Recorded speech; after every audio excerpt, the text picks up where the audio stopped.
Hey everyone, if you guys are looking for the smallest spy camera, then this video is for you.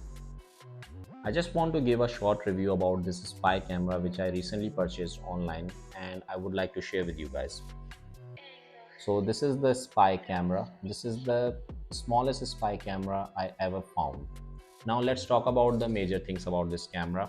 The resolution of this camera is 1080p. This is a transmitter which comes with the built-in hotspot, means this camera can be directly configured with the home Wi-Fi network and you can access this camera in your smartphone with using the app.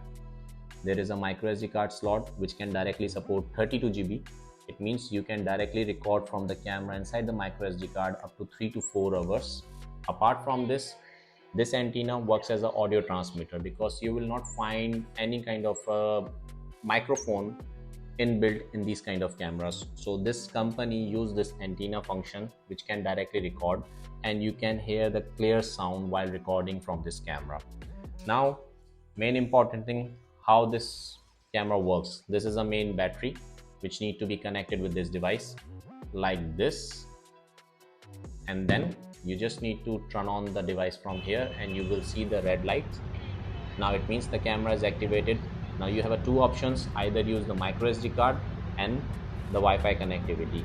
The application you guys can simply download from the Apple or Android store. It's available there. Once you download the application, configure with the device and then you can start recording. Most important thing, the battery timing. This device have this kind of a small battery, so it will not work more than 2 hours. Maximum 2.5 hours you can use this battery. After that you have to charge the device. Now at the end of the video I will show you a small clip which I recorded from this camera. Might be you will see the perfect results. And if you guys like this short review, you can subscribe the channel, you can share with your friends. Might be some of your friends want to spy on someone.